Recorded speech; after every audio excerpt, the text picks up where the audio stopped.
Welcome back everybody to Neutrality. Selamat datang kembali di Neutrality Studies. Nama saya Pascal Lotas, dan hari ini saya bersama Andrei Ivanov, seorang konsultan strategi di Selandia Baru sekaligus podcaster sesekali. Andrei, selamat datang. Terima kasih. Welcome. Thank you very much. Terima kasih pesan Pascal. Saya sudah lama tidak dengar. Tapi ini pertama kalinya saya menelepon. First time caller. Well, thank you very much for calling in so that we can discuss. Terima kasih banyak sudah menelepon. Jadi kita bisa ngobrol tentang pengalaman Anda. Tadi kita sempat berdiskusi dengan baik, dan Anda sempat cerita bahwa ada banyak pengalaman dalam hidup Anda yang memberi sudut pandang menarik tentang situasi geopolitik saat ini. Pertama-tama, Anda lahir di Ukraina, sekarang tinggal di Selandia Baru, dan punya latar belakang Yahudi. Bisa ceritakan sedikit tentang perjalanan hidup Anda itu, dan bagaimana Anda sebenarnya menyebutkan step dalam konteks geopolitik dunia. Where we are currently at in geopolitics. Sure. So I would like. Baik, jadi mungkin saya perlu jelaskan dulu. Saya lahir di Uni Soviet. Karena daerah di Ukraina tempat saya lahir, sebenarnya bukan wilayah yang benar-benar Ukraina. Letaknya di bagian selatan Ukraina. Saya tidak pernah mendengar orang berbicara bahasa Ukraina di jalan manapun. Kakek saya memang orang Ukraina asli, dari bagian tengah Ukraina. Bahasa Ukraina beliau indah sekali. Saya belajar bahasa Ukraina di sekolah, tapi kami semua berbicara dalam bahasa Rusia. Jadi, di tempat asal saya, orang-orang Ukraina, ya, kami menganggap diri kami orang Soviet, bisa dibilang begitu. Dan sejak Uni Soviet bubar, terutama dalam 10 tahun terakhir, saya semakin sering merenungkan hal itu.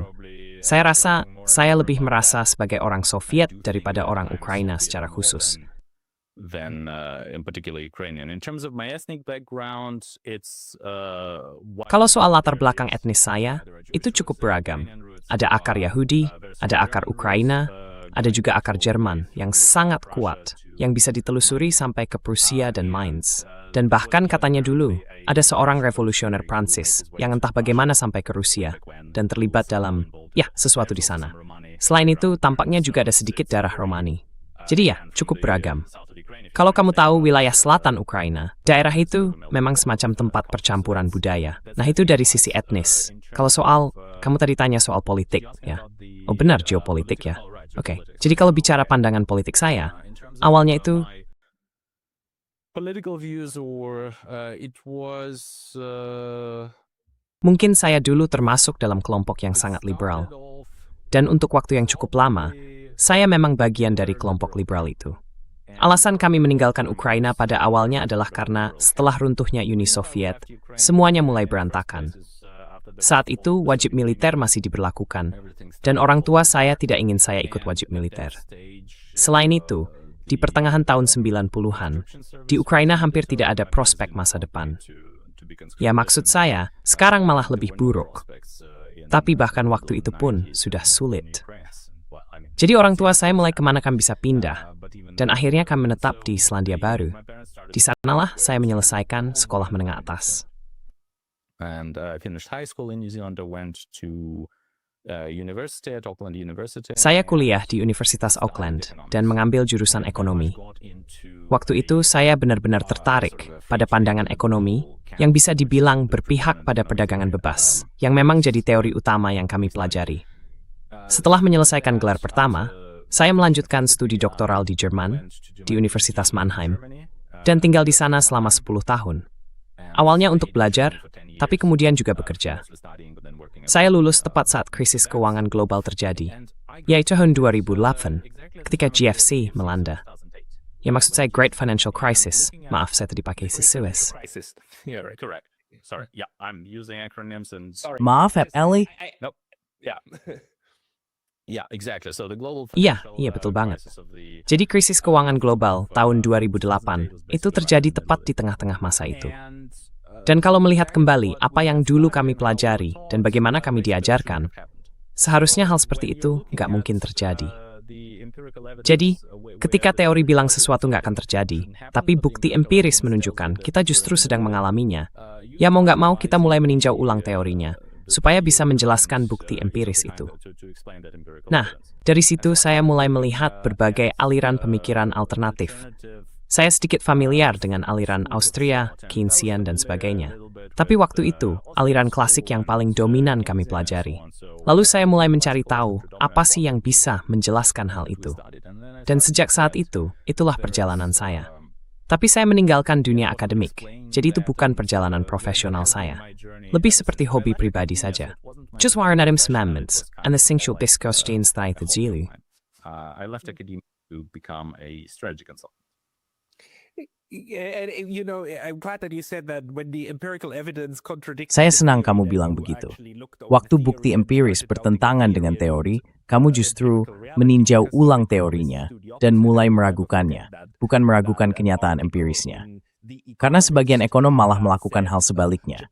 Saya nggak akan pernah lupa artikel di majalah The Economist yang bilang krisis utang Jepang begitu parah sampai-sampai melanggar hukum ekonomi. Kalian ini, sungguh, teori di atas segalanya, teori di atas bukti apapun. Tapi oke, kita kesampingkan dulu hal itu. Jadi, kalau kita lihat cara pandang dalam ekonomi, terutama ekonomi neoklasik, tapi juga cara berpikir neoliberal, bagaimana mereka memandang dunia? Apa yang waktu itu kamu rasa harus direvisi setelah krisis 2008, yang benar-benar mengguncang keyakinan yang sebelumnya kita anggap pasti? The certainties that we thought we had before. Pasar itu sebenarnya nggak benar-benar bekerja. Dan ironisnya, itu justru fakta yang cukup dikenal dalam ilmu ekonomi. Cuma, orang sering mengabaikannya begitu saja. Jadi kalau kita lihat, hal yang paling mendasar adalah gagasan tentang keunggulan pasar bebas. Ironisnya lagi, di pelajaran ekonomi dasar, kita justru diajarkan tentang kondisi-kondisi di mana sistem itu bisa berjalan dan menghasilkan sesuatu yang dianggap menguntungkan. Nah, yang dimaksud menguntungkan di sini adalah efisiensi. Bukan hasil nyata dalam arti kesejahteraan, tapi efisiensi dalam arti Pareto. Jadi yang dilihat para ekonom itu efisiensi, bukan hasil akhir yang nyata, tapi kondisi di mana sesuatu disebut efisien secara Pareto. Artinya kita nggak bisa membuat seseorang jadi lebih baik tanpa membuat orang lain jadi lebih buruk. Ya, tidak word. Ya, jadi bisa saja terjadi situasi di mana benar-benar hanya satu orang yang memiliki segalanya, dan semua orang lainnya, sekitar 8,5 miliar orang, menjadi budak. Dan secara teori, itu tetap dianggap efisien menurut Pareto. Karena kamu nggak bisa memperbaiki keadaan siapapun tanpa membuat orang yang satu itu jadi lebih buruk. Benar, itu mah ada di sini.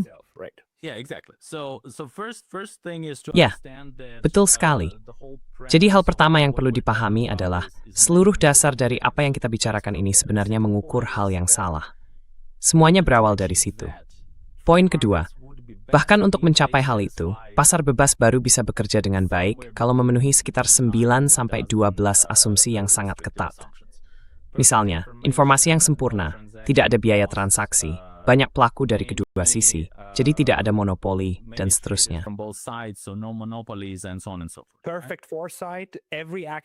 Pandangan yang benar-benar sempurna.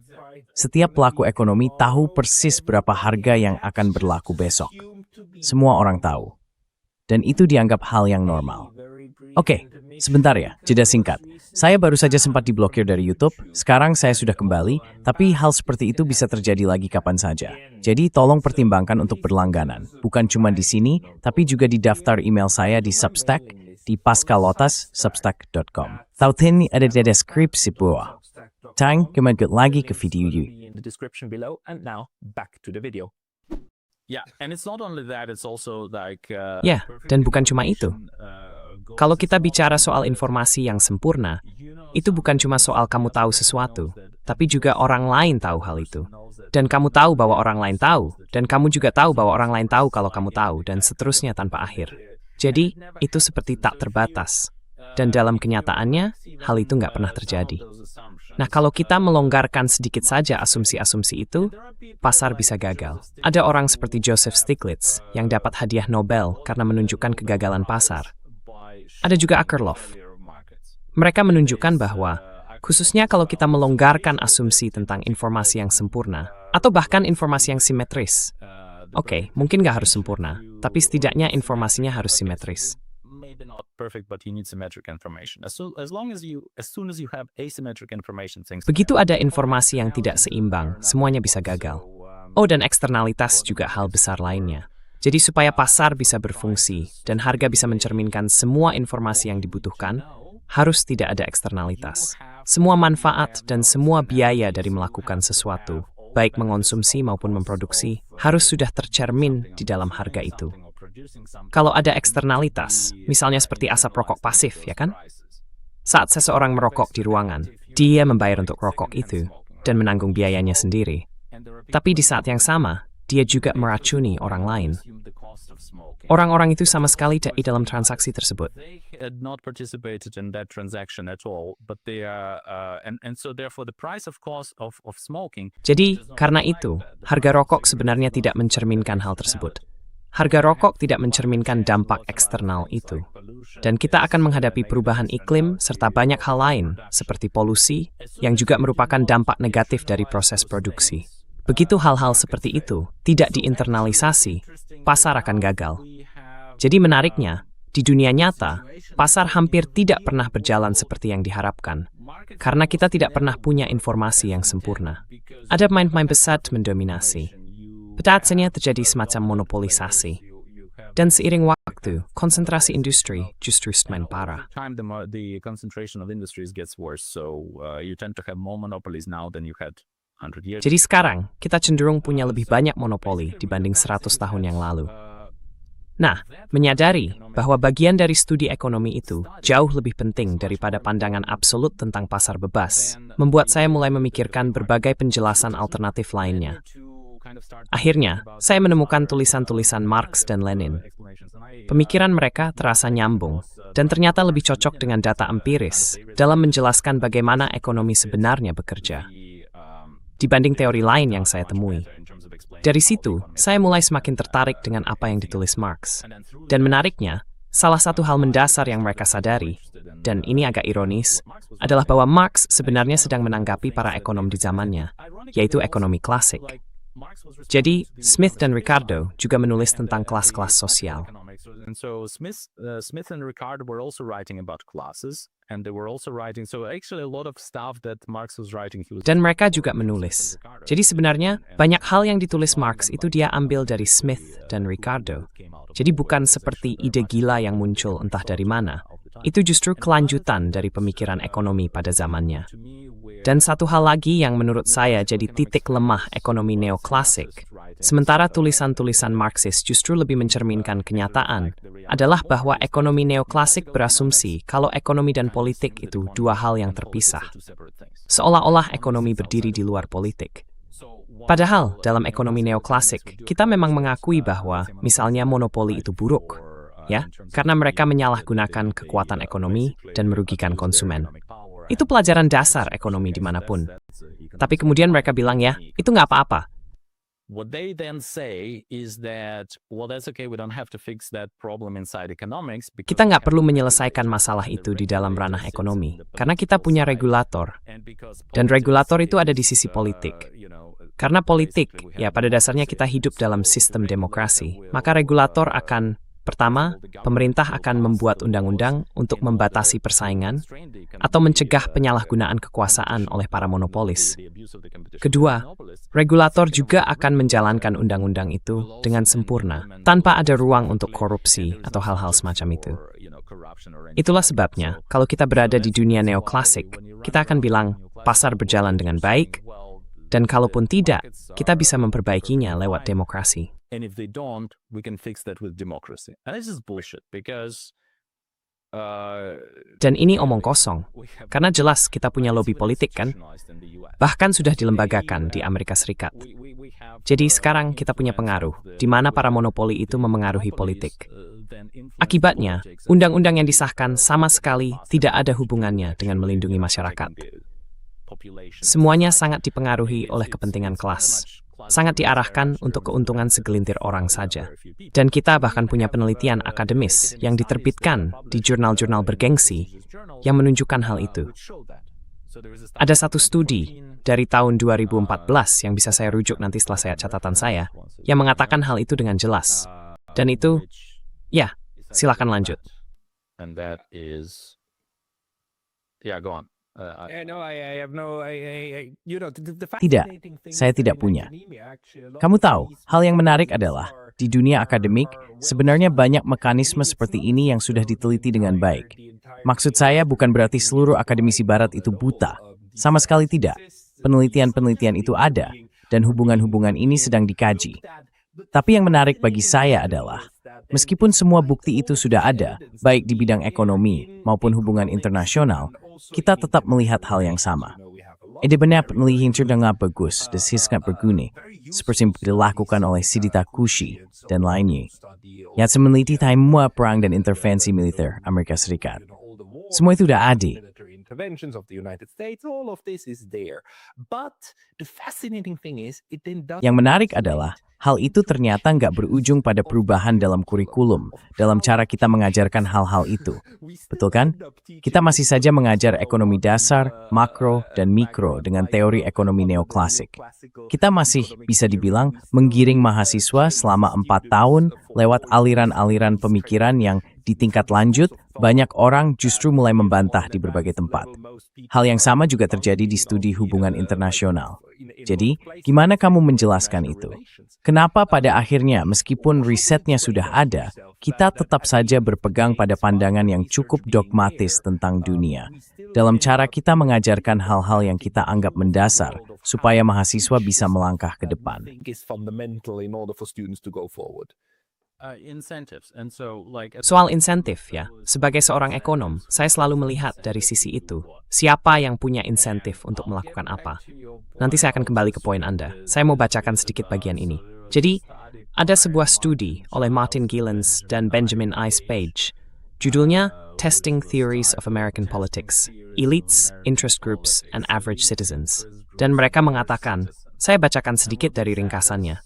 Analisis multivariat menunjukkan bahwa para elit ekonomi dan kelompok terorganisir yang mewakili kepentingan bisnis punya pengaruh besar dan mandiri terhadap kebijakan pemerintah Amerika Serikat.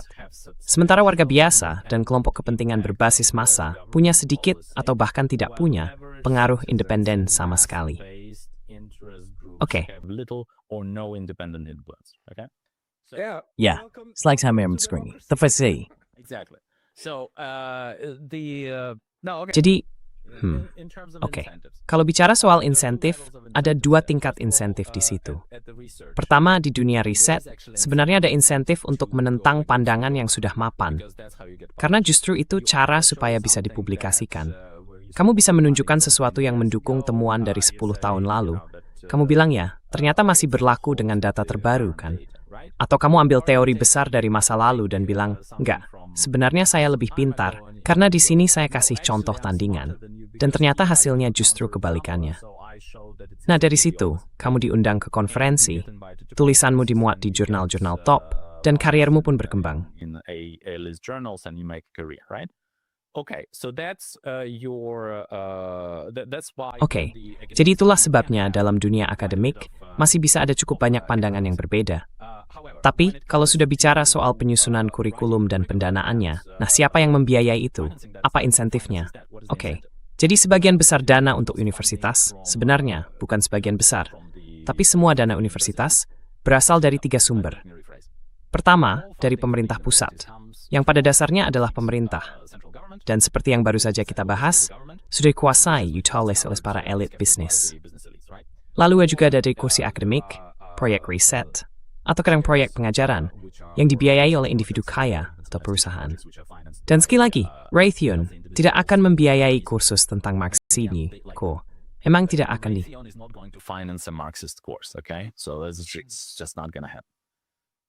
Atau, I guess the third level of funding is. Saya rasa tingkat pendanaan yang ketiga itu, ya, universitas punya semacam kerjasama publik. Mereka bikin sesuatu atau berkontribusi pada sesuatu, lalu menjual hak kekayaan intelektual atau apapun itu. Oke, tapi intinya, siapa yang akan membiayai ekonomi heterodoks? Katakanlah, ekonomi heterodoks itu sendiri. Let's say heterodox economics. Nobody. Maverick Thanks. There are several places in the US that actually do teach that. Ada beberapa tempat di Amerika Serikat yang memang mengajarkan hal itu. Dan di situ ya, kita kembali lagi ke misalnya Universitas Arizona yang katanya punya program seperti itu atau semacamnya.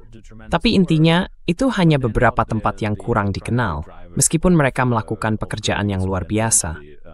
Namun, mereka bukan sumber utama lulusan yang kemudian masuk ke dunia pembuat kebijakan. Jadi akhirnya muncul semacam hubungan yang saling menguntungkan di antara universitas-universitas top yang mendorong kurikulum tertentu, terutama untuk mahasiswa sarjana, dan kadang juga untuk pasca sarjana, yang kemudian bekerja di lembaga-lembaga yang dibiayai oleh bank sentral, bank-bank lain, perusahaan, dan juga pemerintah pusat. Dan karena itu mereka tidak punya kepentingan untuk, tidak ada orang di dalam sistem. Siapapun dia. Ingin Hubungan Maus mempertahankan keberlangsungan sistem itu masih. Karena, pada akhirnya, that is itu tempat mereka duduk. Nobody's going to be cutting the branch on which they're sitting. Which then creates this situation where we Yang kemudian menciptakan situasi seperti ini. Di dunia politik barat, seperti yang disebut Richard Sakwa, kita punya banyak mahasiswa dan lulusan yang brilian, bahkan sampai tingkat doktor. Kita juga punya banyak orang berpendidikan yang menempuh pendidikan dasar dan menengah dengan baik. Tapi mereka semua, kita semua sebenarnya, dibentuk lewat pola yang mirip, kan? Dengan batasan-batasan tertentu tentang apa yang bisa diketahui atau bagaimana sesuatu bisa dipahami. Kerangka berpikir yang diberikan kepada kita itu kuat sekali. Nah, itu akhirnya membawa kemana? Atau hal yang menarik buat saya adalah begitu banyak orang di dunia politik barat punya cara pandang yang sangat kuat tentang apa yang terjadi di Ukraina. Dan cara pandang itu sangat patuh pada pemerintah, patuh pada Berlin, patuh pada Paris, patuh pada Washington, dalam menafsirkan apa yang sedang terjadi. Maaf, bisa Anda tanggapi soal itu? Can you speak to that?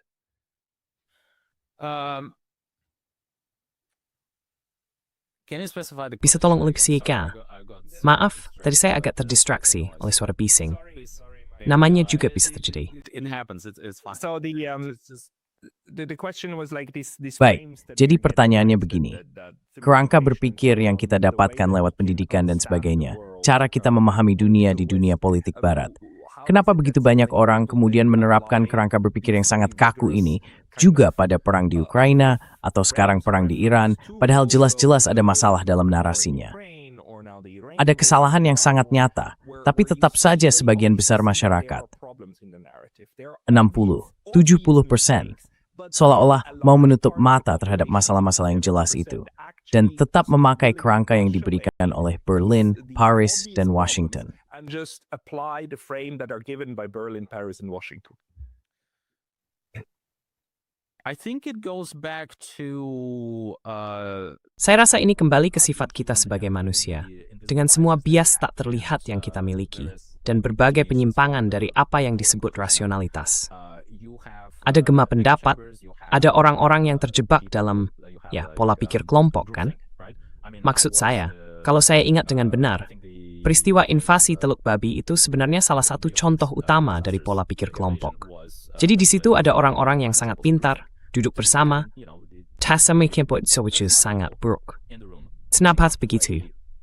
Karena tidak ada satupun dari mereka yang cukup kuat untuk menyampaikan pandangan alternatif atau pancen yang bertentangan dengan kesepakatan kelompok. provide an alternative view or contradictory view to the consensus of the group, and it even gets to the point where you start censor yourself. Dan bahkan sampai ke titik di mana kamu mulai menyensor dirimu sendiri. Jadi ada banyak cara berbeda untuk menghadapinya. Tapi bagi sebagian besar orang, mereka tidak akan, biar saya jelaskan dengan cara lain. Saya sendiri dulu bisa dibilang seorang nasionalis Ukraina tingkat menengah. Bahasa pertama saya sebenarnya Rusia, bukan Ukraina. Tapi waktu itu saya berpendapat bahwa semua orang di Ukraina seharusnya berbicara dalam bahasa Ukraina. Padahal kenyataannya, sebagian besar orang. Nah, ini sedikit menyimpang, tapi Gallup pernah melakukan survei sekitar tahun 2009. Jadi belum terlalu lama juga. 2009 or something, not so long ago. And because there are many polls in Ukraine. Dan karena ada banyak survei di Ukraina tentang apa bahasa utama Anda. Tapi yang dilakukan Gallup itu berbeda. Mereka tidak benar-benar menanyakan pertanyaan itu. Atau mungkin mereka menanyakannya juga. Tapi yang lebih penting, mereka menawarkan 2 jenis kuesioner. Satu dalam bahasa Ukraina, dan satu lagi dalam bahasa Rusia. Lalu mereka membiarkan orang memilih sendiri kuesioner mana yang ingin mereka isi. Survei ini mewakili seluruh wilayah Ukraina. Dan hasilnya, Skepkris 8 time pisan restet memas kuesion termes Rusia. Entul. 83% of the people chose the Russian questionnaire. Untuk menggunakan kuesioner versi Rusia, bahkan kalau mereka kemudian bilang ya, bahasa utama saya itu Ukraina atau semacamnya. Ya, oke. Yeah. Okay. Which is consistent with my experiences of Ukraine. Itu sesuai dengan pengalaman saya tentang Ukraina. Sekarang memang sudah berbeda, tapi saya masih berhubungan dengan beberapa orang di sana, termasuk keluarga saya. Tapi pengalaman saya, seperti yang saya bilang, waktu saya tumbuh besar, saya hampir tidak pernah mendengar bahasa Ukraina digunakan. Memang saya berasal dari daerah yang mayoritas berbahasa Rusia, tapi bahkan waktu saya bepergian keliling Ukraina, saya hampir tidak pernah mendengarnya dipakai. Dan satu hal lagi, sahabat terbaik saya, waktu itu tahun 2009, teman masa kecil saya. Sekarang kami berada di sisi yang berlawanan dalam konflik ini, dan kami sudah tidak berkomunikasi lagi. Tapi, istrinya bekerja untuk USAID. Jadi ya, tidak heran kalau dia punya pandangan seperti yang dia pegang sekarang.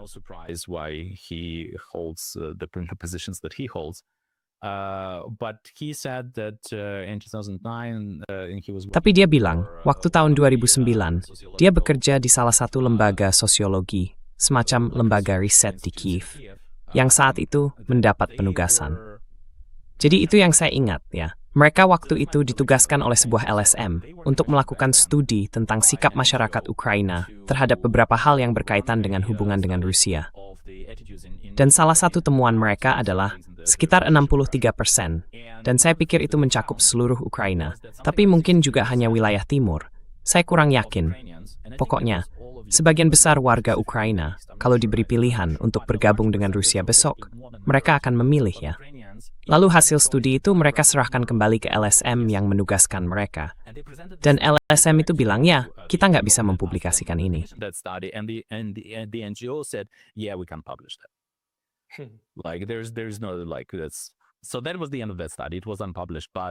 Jadi, itulah akhir dari penelitian itu. Penelitiannya tidak pernah dipublikasikan. Tapi karena itu dilakukan oleh lembaga riset ternama yang memang ahli di bidang seperti itu, saya sama sekali tidak ragu bahwa hasilnya memang seperti yang disebutkan. Dan seperti yang saya bilang, dia sebenarnya berpihak di sisi lain dalam konflik ini.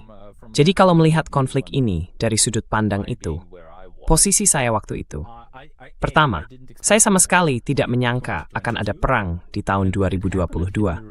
Dan ketika itu benar-benar terjadi, saya sangat terpukul. Karena saya tidak bisa berbuat apa-apa, satu-satunya hal yang bisa saya lakukan adalah meneliti. Jadi saya mulai mencari tahu, mulai riset. Dan saya sengaja menghindari media Rusia, karena saya tidak mau terpengaruh oleh narasi atau propaganda mereka, apapun itu. Jadi saya justru mulai membaca media barat, dan saya memencuiturnya KDU.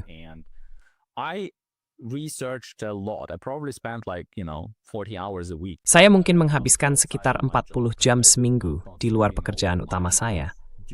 Tidur juga nggak banyak, tapi saya terus melakukannya selama bertahun-tahun.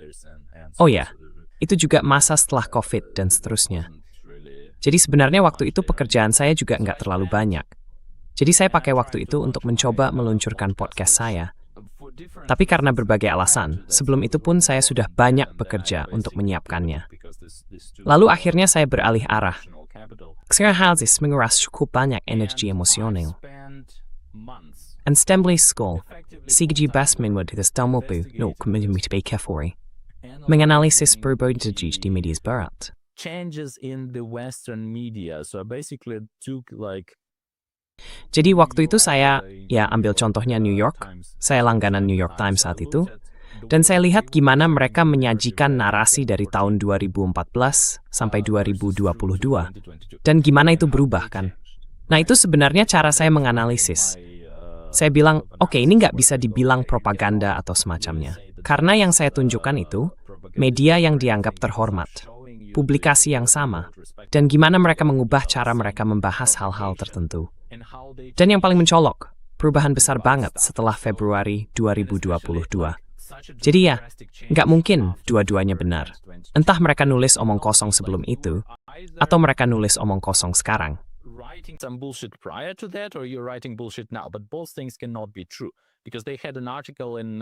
Tapi dua hal itu nggak bisa sama-sama benar. Karena mereka punya artikel, kalau nggak salah di awal Februari, yang bilang sesuatu seperti nasionalis Ukraina bisa jadi masalah, bukan cuma buat Rusia. Di situ mereka bilang kalau para nasionalis Ukraina pada dasarnya mengancam politisi Ukraina sendiri, entah untuk mendorong perang atau menghindari konflik. Lalu di bulan Maret, mereka ngepost tweet yang bilang kalau neonazi Ukraina itu cuma imajinasi Rusia. Nah, dua hal itu nggak bisa dua-duanya benar. Entah memang ada nasionalis Ukraina yang jadi ancaman bagi perdamaian, atau itu cuma bayangan Rusia. Dua-duanya nggak mungkin benar sekaligus. Figment of the Russia's imagination. Both of those things cannot be true. So when you look at that, then I came to a particular conclusion of. Jadi, ketika saya melihat hal itu, saya akhirnya sampai pada satu kesimpulan tertentu, semacam pandangan yang menurut saya lebih objektif tentang konflik ini. Dari situ saya menyimpulkan bahwa sebenarnya posisi Rusia itu lebih dekat ke, ya, bisa dibilang mereka lebih sedikit berbohong. Kira-kira begitu cara saya melihatnya. Kedua pihak memang berbohong, tapi pihak Barat itu benar-benar delusional soal banyak hal. Saya sudah menghabiskan waktu sekitar 6-9 bulan, hampir penuh waktu, untuk meneliti topik ini.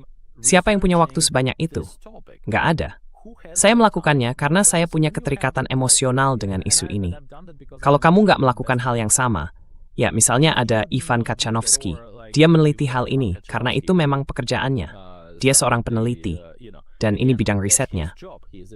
Ada juga banyak orang lain, banyak akademisi yang melakukan hal serupa.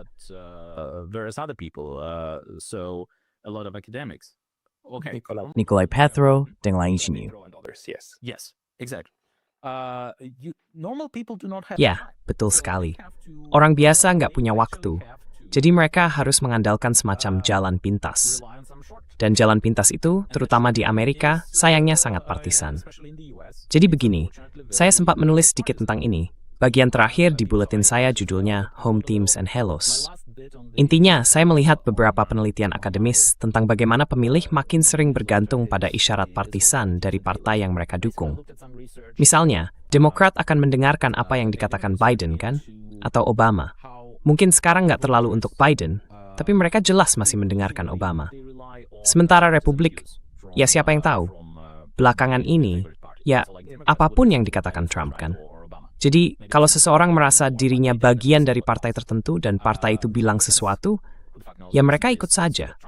Dan dalam kasus Ukraina, sebenarnya semua itu nggak terlalu berdampak pada orang Amerika. In Ukraine case, none of that affects Americans, really.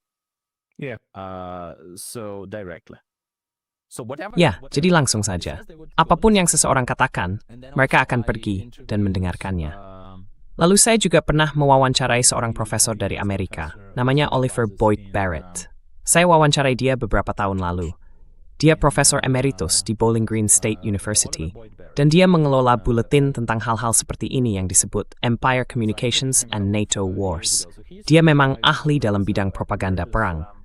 Dia profesor di bidang media, dan mulai mendalami topik itu sejak, kalau tidak salah, Perang Irak yang pertama atau yang kedua. Jadi sudah sekitar 20 atau 30 tahun, sekarang dia sudah emeritus. Tapi selama 2 atau 3 dekade terakhir, dia benar-benar fokus pada studi tentang propaganda perang. Dan saya banyak belajar darinya tentang bagaimana media ikut berperan dalam propaganda. Judul episode podcast ini adalah Propaganda dalam bentuk yang paling tidak disadari. This podcast episode is propaganda at its most innocent, and propaganda at its most innocent is where you. Propaganda dalam bentuk yang paling sederhana bisa dilihat dari siapa yang diberi waktu tayang. Misalnya, dalam konflik Ukraina, Zelensky selalu tampil di depan. Dia sering diwawancarai media, dan seterusnya. Jadi banyak orang di Barat jelas punya pandangan yang keliru. Dan memang keliru, bahwa Zelensky mewakili seluruh Ukraina, bahwa apa yang dia katakan itu juga pandangan sebagian besar rakyat Ukraina. Padahal, tidak ada yang akan mewawancarai seseorang dari Donbas, yang sama-sama orang Ukraina, bahkan mungkin lebih Ukraina dari Zelensky, tapi berada di pihak lain dari konflik Maidan. Kalau kita mundur ke tahun 2014, kudeta Maidan, dan itu memang kudeta. Siapapun yang menentang kudeta itu tidak akan diberi ruang di media. Akibatnya, seolah-olah mereka tidak pernah ada. Not going to be given airtime, and therefore it's as if they don't exist. You're seeing the same with Iran at the moment. Hal yang sama juga bisa kita lihat sekarang dengan Iran. Siapapun yang diwawancarai di televisi Selandia Baru biasanya berasal dari diaspora yang bisa dibilang agak ekstrem. Dan ketika mereka bicara tentang keluarga mereka di Iran, yang selalu disebut adalah kerabat yang ikut turun ke jalan, ikut kerusuhan, dan sebagainya. Seolah-olah semua orang di sana sedang menunggu untuk dibebaskan, dan seterusnya. Apakah orang seperti itu ada? Ya ada. Tapi apakah mereka mayoritas? Tidak. Di Iran, mereka jelas minoritas. Namun justru mereka yang diberi waktu tayang di televisi Selandia Baru. Akibatnya, orang yang menonton bisa berpikir, ya ampun, rezimnya begitu kejam, tidak didukung siapapun, semua orang hanya takut untuk keluar rumah, dan seterusnya. Padahal, kenyataannya tidak seperti itu. Hal yang sama juga terjadi dengan Ukraina. In this sense, like the one thing that we really must Dalam hal ini, satu hal yang memang harus kita akui dari dunia politik barat adalah keberhasilannya membangun mesin propaganda yang sangat-sangat alami. Bukan cuma karena propagandanya sendiri terlihat polos dan meyakinkan, seperti yang barusan kamu bilang, tapi juga karena orang-orang yang menjalankannya benar-benar percaya bahwa mereka tidak sedang melakukan propaganda. Itu jujur, propaganda yang jujur dari kedua sisi. Dan justru karena itu, jadi sangat efektif. Kalau kita bandingkan dengan apa yang kita tahu tentang propaganda di Uni Soviet, kita bisa lihat bahwa banyak orang di lapangan waktu itu sadar apa yang tertulis di Pravda lebih merupakan sesuatu yang seharusnya mereka percayai, bukan sesuatu yang benar-benar mereka yakini. was more of what they were supposed to believe, and people understood what the game was. Dan tahu kan orang-orang paham seperti apa permainannya. Dan itu sebenarnya bisa dimanfaatkan. Para peneliti dulu menggunakan penelitian tentang Pravda untuk menebak apa tujuan politik terkini dari orang-orang di Kremlin, melampaui apa yang mereka katakan secara terbuka. Jadi itu bisa dipakai sebagai alat, karena kita tahu siapa yang paham apa. Tapi di dunia politik barat, kita nggak punya hal seperti itu. Kita punya pembohong yang jujur dan domba yang jujur. Rentier in det long, kata Cesar. Plus ingin tu for propereng. That still ends up being like highly propagandized, right?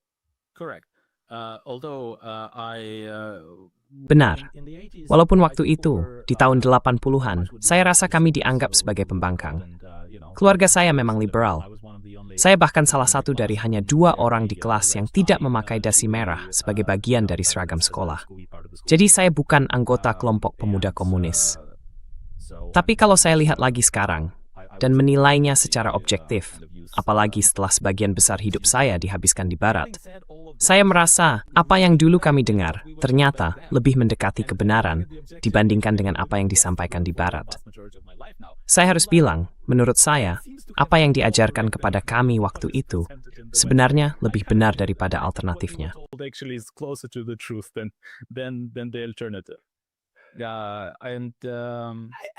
Aku bakal anggap itu menarik banget kalau kita bisa bikin beberapa studi yang benar-benar mencoba menilai klaim tentang realitas dari misalnya Uni Soviet tahun 60-an dan membandingkannya dengan apa yang kita tahu sekarang, lalu kita cocokkan hasilnya. Mana yang terbukti berhasil secara empiris dan mana yang tidak. Tapi ya, itu mungkin agak di luar jangkauan. Tetap saja, itu bakal menarik banget. Nah, tapi kembali ke yang kamu bilang soal kesuksesan, aku jadi ingat satu, kayaknya anekdot dari I think anecdote from Chomsky's life, and Chomsky is a problematic figure. Kehidupan Chomsky, dan Chomsky itu sendiri adalah sosok yang cukup problematik, kalau boleh dibilang begitu. Tapi dia juga sosok yang sangat menarik. Benar-benar menarik. Tapi itu bukan berarti dia tidak pernah melakukan hal-hal positif. Saya pribadi merasa, dalam proses perkembangan saya sendiri, meskipun sekarang saya sudah melampaui pengaruhnya, dia adalah suara yang tepat pada waktu yang tepat, yang mendorong saya ke arah yang berbeda dalam perjalanan saya.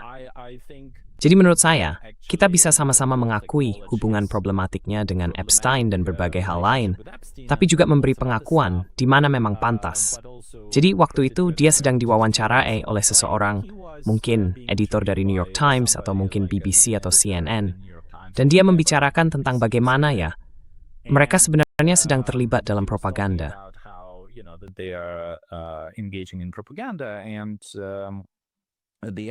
Lalu editornya bilang, tapi maksudmu, kamu benar-benar percaya kalau aku berbohong waktu aku mendorong agenda tertentu? Dan Chomsky menjawab, bukan begitu cara kerjanya. Aku yakin kamu benar-benar percaya dengan apa yang kamu katakan. Jadi itu tulus. Tapi, katanya lagi, kamu nggak akan duduk di posisi ini, kamu nggak akan dipromosikan ke jabatan ini kalau kamu punya pandangan yang berbeda. Jadi fakta bahwa kamu bisa sampai di posisi ini saja sudah banyak memberitahu aku. Dan sekali lagi, ini soal insentif, soal sistem, bahkan soal orangnya.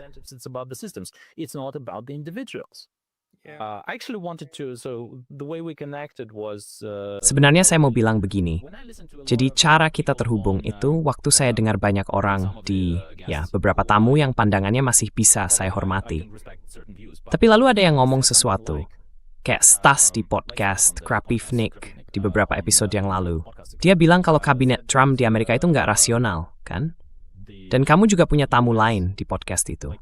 Dan sekali lagi ini sebenarnya bukan soal kamu. Misalnya aja, kayak Judge Napolitano dan seluruh timnya. Banyak dari mereka, saya juga dengar mereka, dan saya hormati apa yang mereka sampaikan. Tapi banyak dari mereka ngomong hal-hal seperti, kita udah menjauh dari yang dulu begini. Sekarang jadi begini. Dan alasannya katanya karena Karibia atau apalah. Tapi nggak pernah ada pengakuan yang jelas. Apakah karena individu tertentu, atau karena lobby-lobby tertentu.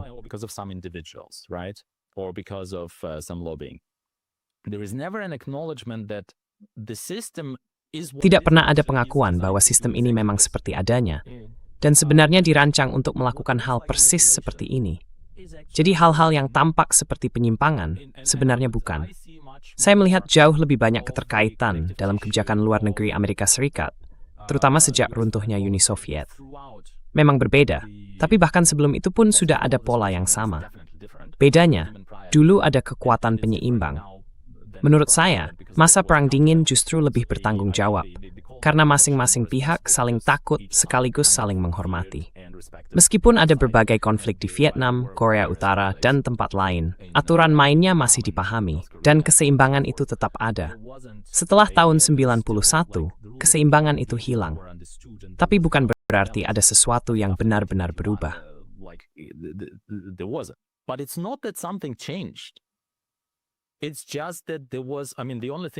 Masalahnya cuma satu, yang berubah itu cuma hilangnya penyeimbang. Bukan berarti orang-orangnya berubah. Tujuan orang-orang juga nggak berubah. Tujuan sistemnya, insentif dalam sistem itu juga tetap sama. Semuanya tetap seperti dulu. Secara dinamis, semua itu berpuncak pada Trump. Tapi Trump sendiri bukan pengambil keputusan. Dia itu gejala dari keseluruhan situasi ini. Iya. Dan saya bahkan berani bilang, sosok seperti Trump itu pasti akan muncul juga. Pasti akan ada konfrontasi, sebut saja Perang Dunia Ketiga atau apapun istilahnya. Jadi eskalasi itu memang sudah pasti terjadi. Soal Iran, itu bukan karena tiba-tiba ada orang yang bangun pagi dan memutuskan untuk mengebom Iran. Semua ini nggak mungkin terjadi tanpa persiapan selama puluhan tahun. Ini strategi jangka panjang, lintas dekade. Dan data atau statistik yang mendasarinya itu sendiri adalah pekerjaan yang luar biasa besar.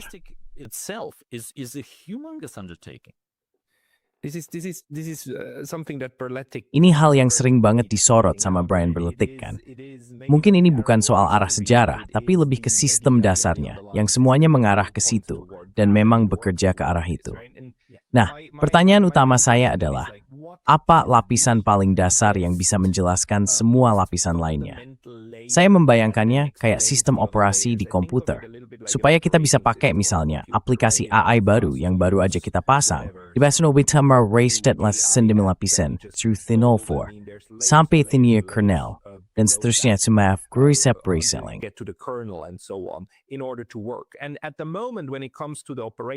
Dan saat ini, kalau kita bicara tentang sistem kerja dunia barat, salah satu lapisan paling mendasar yang menurut saya mendorong banyak hal di dalamnya adalah kolonialisme. Tapi kemudian, para sarjana Marxis akan bilang bahwa kolonialisme sendiri bisa dijelaskan sebagai bagian dari kapitalisme. Jadi kalau kita pakai kerangka perjuangan kelas dan sebagainya, kita bisa melihat bagaimana kolonialisme itu sebenarnya bagian tak terpisahkan dari cara sistem ini berjalan. Dan di puncaknya, sosok yang tampak seperti anomali, seperti Donald Trump misalnya, sebenarnya bukan kesalahan sistem, tapi justru bagian skizmikeng yang membuat sistem itu terus. It's actually a feature of the entire system that keeps it running, right? Well, I've come to the, as I say, like I've Ya, come to saya sampai pada kesimpulan bahwa perjuangan kelas itu sebenarnya menjelaskan banyak hal. Dan memang, penjelasannya jauh lebih masuk akal dibanding teori lain. Tapi kita sudah bahas sisi ekonominya, kan? Jadi kalau bicara tentang pemikiran ekonomi yang dominan di dunia barat, yaitu ekonomi neoklasik, menurut saya, dan saya rasa saya sudah cukup menunjukkan alasannya, teori itu tidak bekerja. Semua teorinya seperti teori main-main, mevnge theme tantrades, ras use kamis, that sorry figure, ain to play and snay. a reality which has nothing to do with our reality. No. It explains Bukan, the reality bukan. that must be- Itu menjelaskan kenyataan yang harus dipercaya supaya sistemnya bisa berjalan. Ya, itu memang berfungsi seperti itu. Tapi sebenarnya itu bukan sistem dasarnya. Tidak. The underlying system. No. Oh, which reminds me, I've spotted on Oh, on X. Itu jadi ingat, saya lihat di X ada seseorang yang berpendapat, dan kalau nggak salah, tulisannya baru saja dimuat di Washington Post. Di situ, orang itu benar-benar bilang kalau semua orang harus belajar ekonomi. Karena katanya kita punya masalah. Anak muda sekarang nggak percaya kalau kapitalisme itu berhasil. Ya, begitulah. Capitalism works. It's like, yeah, But that's a Tain sekali lagi, sangat jujur. Iya, Bramhai. Tapi kenapa kepriyo bermanik thing? it's like, does it have anything to do with their lived reality? Apakah itu ada hubungannya dengan kenyataan hidup mereka? Mungkin setiap hari mereka melihat keadaan makin memburuk, merasa hidup mereka lebih sulit dibanding orang tua mereka. Dan ya, mereka bisa dapat pekerjaan, dan seterusnya. Tapi seolah-olah dibilang, Enggak. Di dunia nyata, semuanya baik-baik saja. Mereka cuma perlu diajari dengan cara yang berbeda, supaya mereka paham bahwa apa yang mereka alami sebenarnya adalah dunia terbaik yang mungkin ada. Back the best of all possible worlds. Yeah, and harder. We need to teach it harder. Ya, dan harus lebih tegas.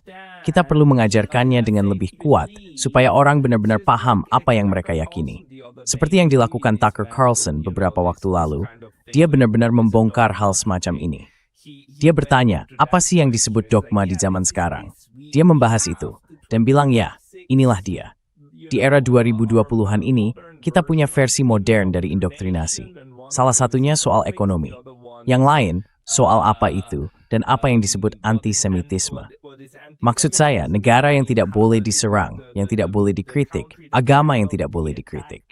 Nah, itulah dogma zaman sekarang, dan secara sosial, fungsinya persis seperti dogma di masa lalu.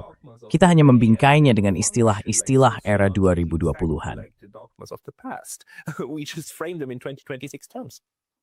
So, a couple of things that I wanted to introduce to. Jadi ada beberapa hal yang juga ingin saya bahas. Secara khusus, mari kita pindah ke bagian lain. Sebentar saya lihat catatan saya dulu. Jadi begini, mari kita bahas satu persatu. Dan saya pikir nanti akan lebih jelas hal-hal apa saja yang menurut saya perlu kita tanggapi.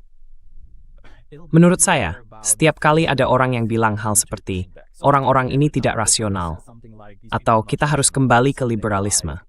Mungkin dalam arti klasiknya, atau perilaku ini konyol karena bertentangan dengan kepentingan Amerika. Ya, atau ini tidak menguntungkan Amerika, atau tidak menguntungkan pihak tertentu. Saya rasa kita harus, sebaiknya kita menanggapi semua pernyataan seperti itu. Termasuk juga, misalnya dalam geopolitik, aliran rasionalis yang dikemukakan oleh Mearsheimer. Oke, jadi mari kita bahas cepat satu persatu. Saya bisa bicara lebih panjang kalau mau, terserah kamu. Ya, I can go for longer, by the way. It's up to you with the. Yeah, I have a hard Saya harus polat jam lewat hafid. Tapi ayo kita mulai. Oke, jadi punya waktu 10 menit. 10 minutes. Let's. So rationality, okay? jadi rasionalitas ya. Oke, jadi orang-orang seperti misalnya Stas bilang, oh Pascal, kalau kita berurusan dengan pemain yang benar-benar rasional, ya tentu saja, kalau semua pihak benar-benar rasional, perang ini nggak akan pernah terjadi. Nah, definisi rasionalitas itu sendiri ada banyak, tergantung mau pakai definisi ekonomi atau yang lain. Tapi kalau kita lihat dari sisi ekonomi, biasanya didefinisikan sebagai proses pengambilan keputusan, di mana seseorang berusaha memaksimalkan manfaat atau kepuasan subjektifnya, berdasarkan preferensi dan informasi yang dia punya. Jadi, kalau kita bilang orang-orang ini nggak rasional, artinya mereka nggak sedang memaksimalkan manfaat atau kepuasan subjektif mereka berdasarkan preferensi dan informasi yang tersedia. Sekarang pertanyaannya, apakah kita benar-benar percaya bahwa orang-orang yang terlibat di situ nggak sedang berusaha memaksimalkan manfaat mereka sendiri? They are not maximizing their benefit. Like, that's a ridiculous proposition. I think they're maximizing. Itu menurut saya usulan yang konyol. Saya pikir mereka sudah memaksimalkan keuntungan mereka dengan sangat baik. Hanya saja, itu bukan jenis keuntungan yang menurut Anda seharusnya mereka kejar, seperti, mengurus negara dan sebagainya. Tapi dalam definisi itu, tidak ada satupun yang menyebut bahwa mereka harus mengurus negara. Karena siapa sebenarnya pengambil keputusan di sini? Apa analisis untung ruginya? Apakah Anda benar-benar percaya bahwa para pelaku ini tidak memikirkan kepentingan mereka sendiri? Tentu saja mereka memikirkannya. Saya justru berpikir mereka sangat rasional, bahkan bisa dibilang hiperrasional. Menurut saya, masalah terbesar dari semua ini adalah, terkait hal itu, pernyataan seperti, perang ini tidak sesuai dengan kepentingan terbaik Amerika, itu keliru, karena sepenuhnya salah paham terhadap inti persoalannya. Amerika bukanlah pengambil keputusan. America is not a decision maker.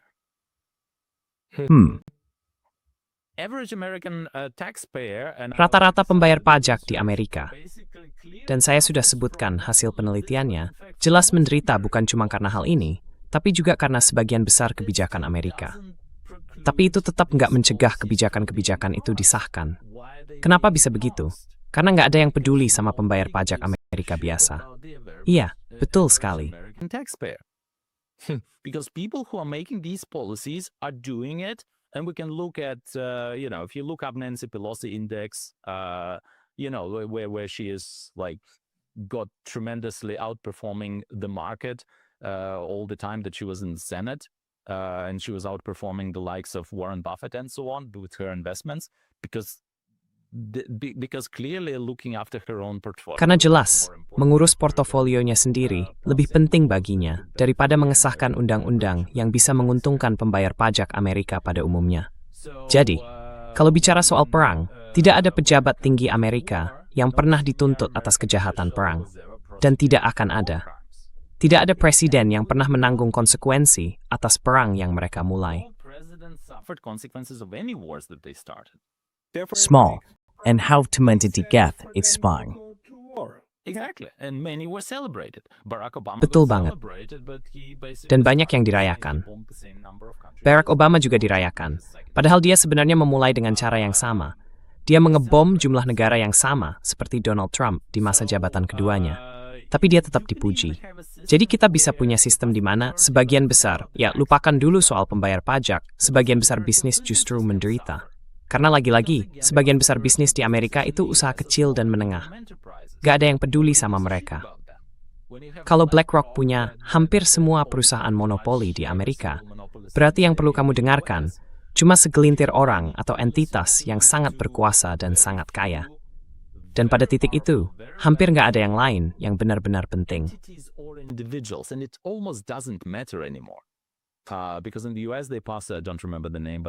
Karena di Amerika Serikat, mereka mengesahkan, saya lupa nama undang-undangnya, tapi intinya mereka mengesahkan aturan yang menyamakan perusahaan dengan individu, yang memungkinkan mereka untuk melobi dan mendanai kampanye.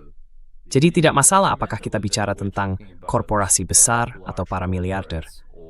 Oke, jadi kalau kepentingan kuat di Amerika diuntungkan oleh kebijakan luar negeri mereka, dan tidak ada pejabat pemerintah yang akan menanggung akibat dari keputusan-keputusan itu, malah justru mendapat manfaatnya.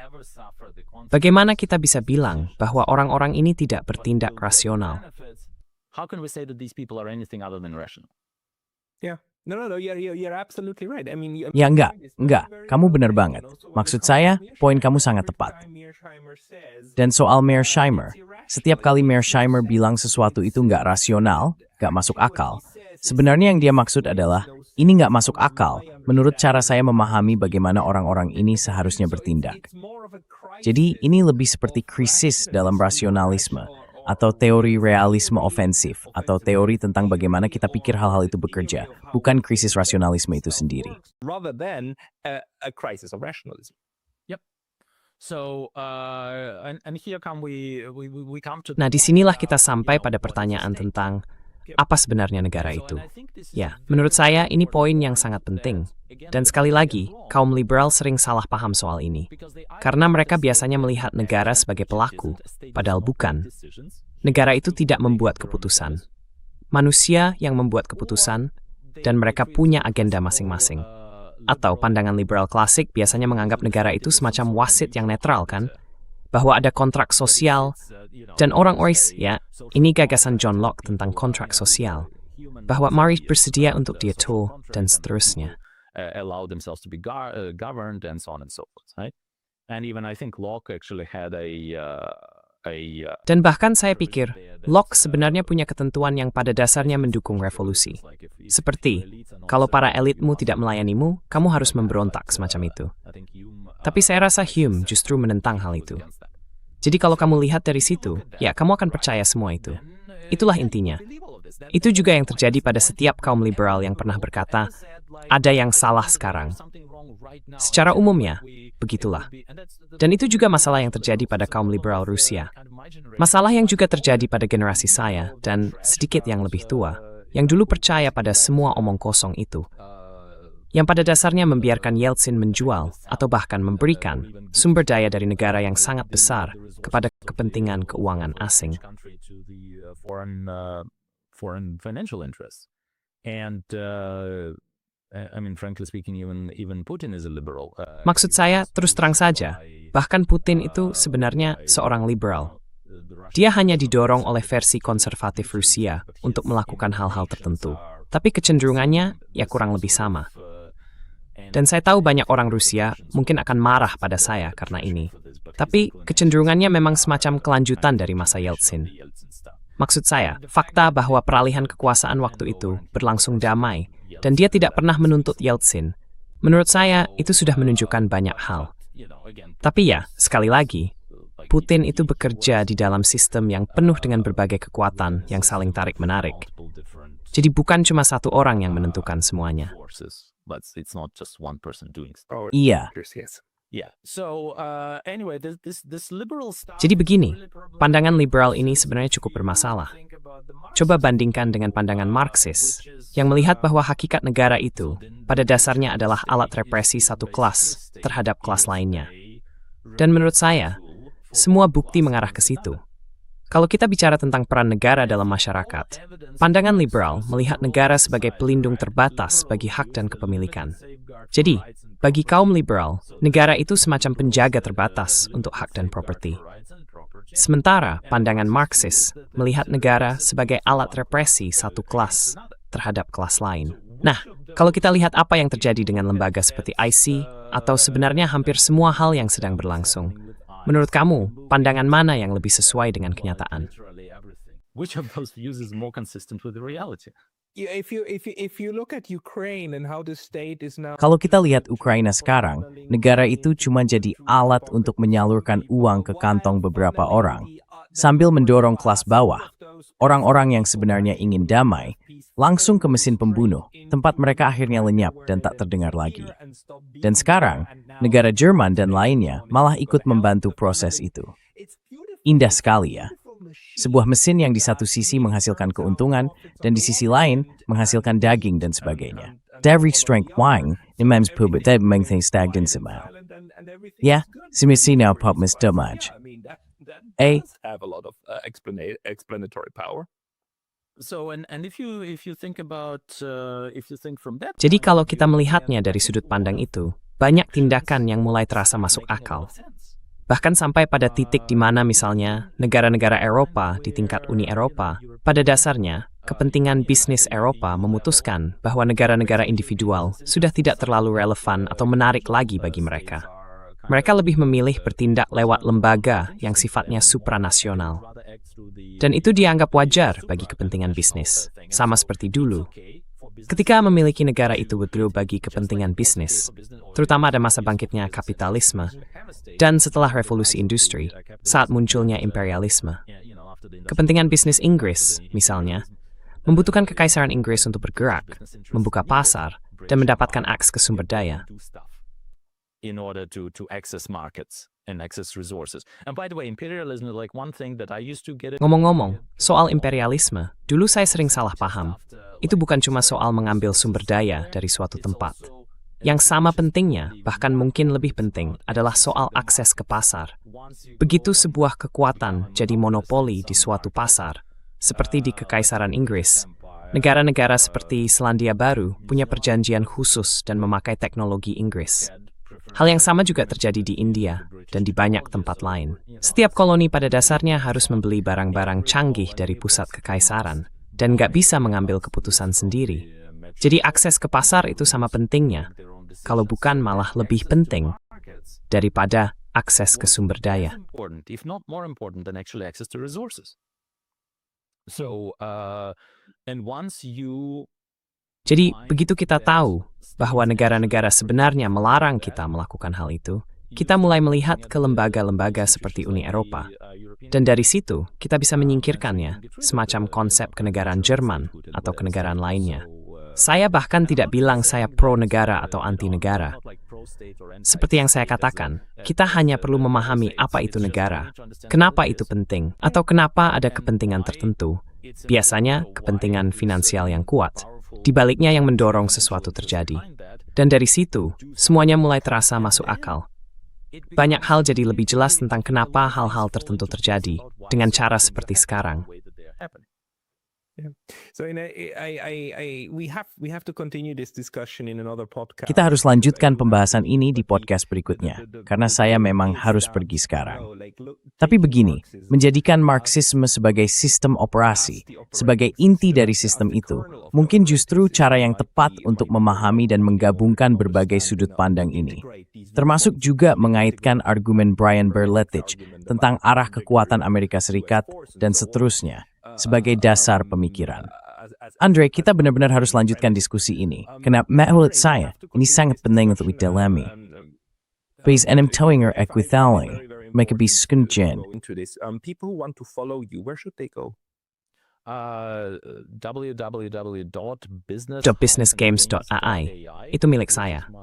Di sana juga ada banyak tautan lain ke podcastnya. Business Games adalah nama podcastnya. Dan mereka juga bisa menemukan saya di X.